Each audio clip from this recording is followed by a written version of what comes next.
It's time for Around the Ozarks in 5, brought to you by the Springfield Greene County Park Board, Roto-Rooter Plumbing and Drain Service, Blue Current, and Thompson Sales. Here are your hosts, Ethan and Sarah Foreheads.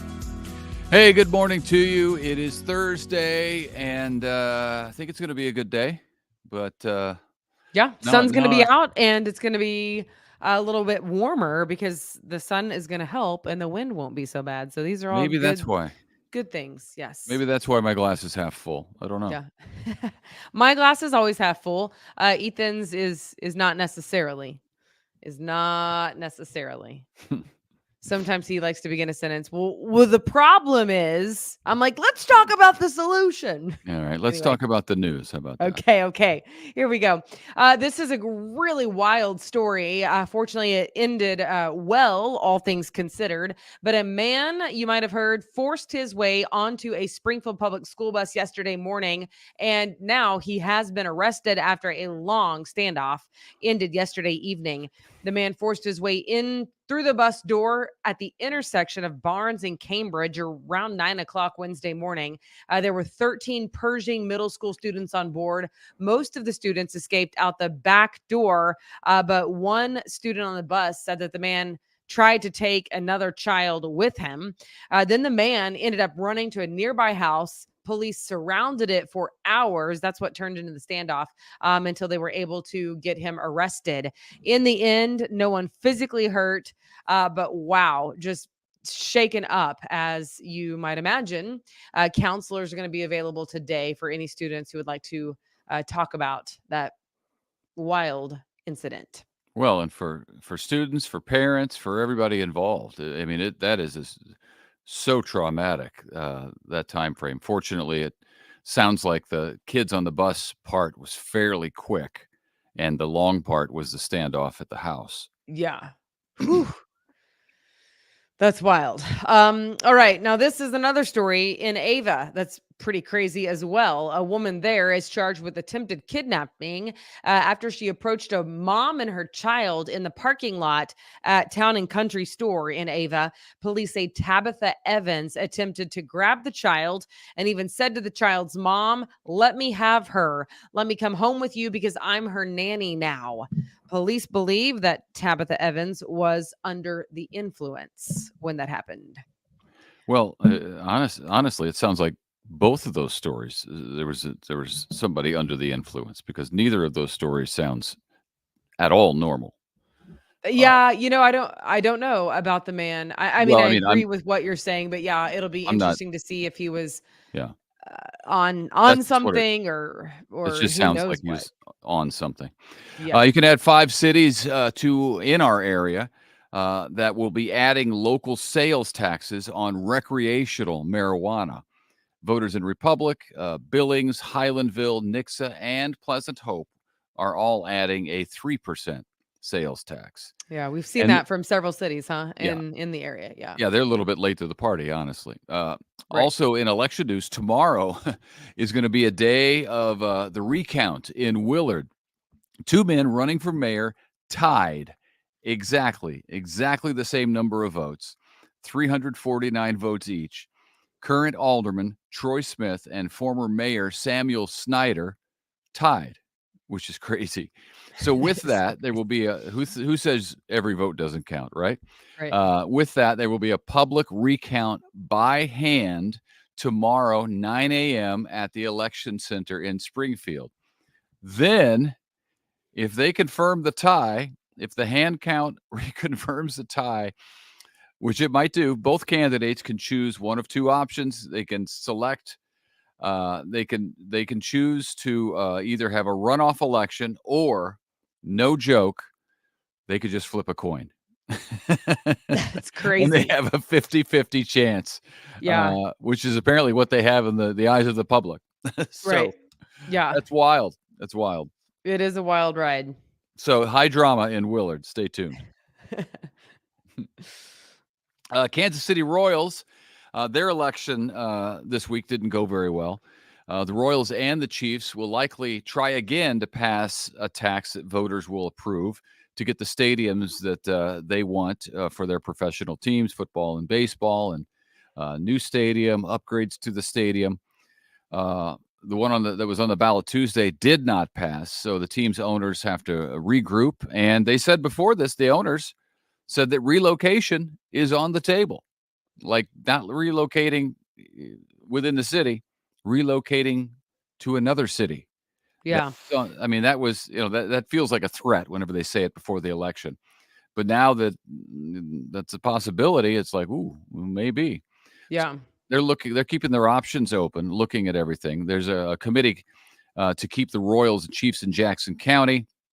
That group gave a concession speech saying that they think Jackson County is better off with the Chiefs and the Royals than not, even for taxpayers paying extra.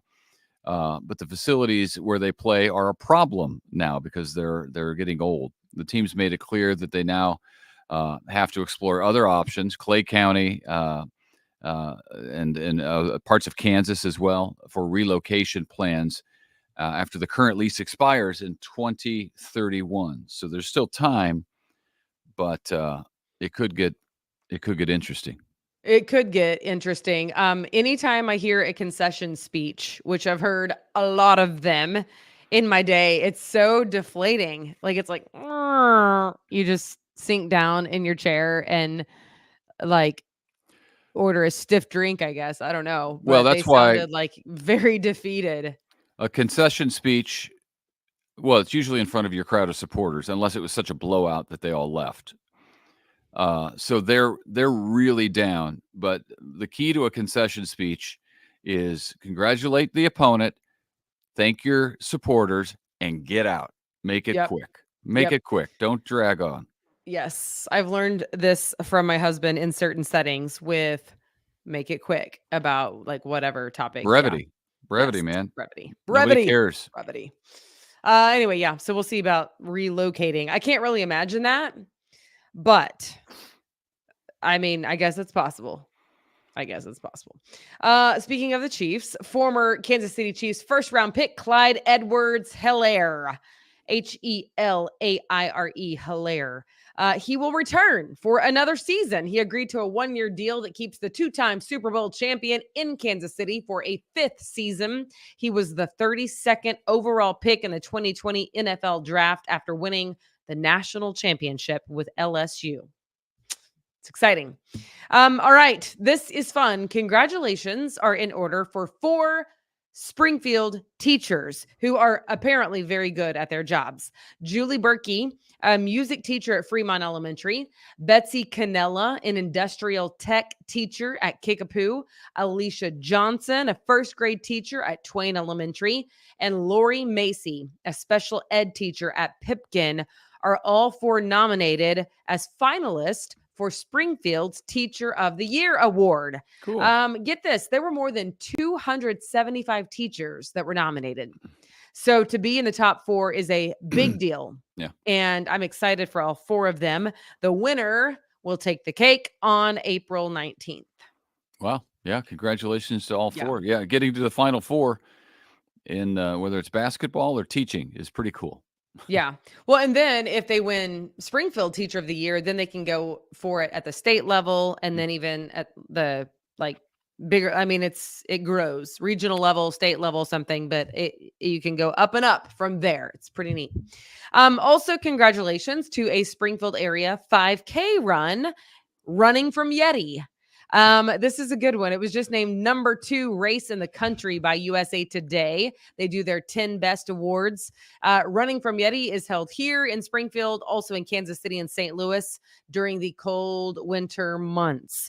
So here in Springfield, in addition to the 5K, there's also a 10K, a half marathon, and even a full marathon. And what's fun for me is I know the guy who puts this on, his racing company, Heartland Racing Company. I often do triathlon through them, but this is his race, Keaton Garrett. So go Keaton, go. Isn't that exciting? Well, yeah, that's weird. It's number 2 in the country, right? The whole country? In the whole country. And I've never heard of this race. And now, granted, that's because your wife prefers triathlon over marathon. So yeah, and I prefer couches, sitting on couches. No, you like finish lines as long as you have your hot bagel and hot coffee. Not in the winter months. Well, it's true. It's true. He's like, babe, I bet that you crossed the line, and I'll see you when you get home. Yep. I'll catch you at the next one. Catch you at the next one. When it's warmer. Listen, I'm not offended by it, people. It's fine. It's fine. Okay, this is fun. April is Jazz Appreciation Month. Do you like jazz music? I don't know. I can get into jazz. I went to New Orleans once, and it was pretty great.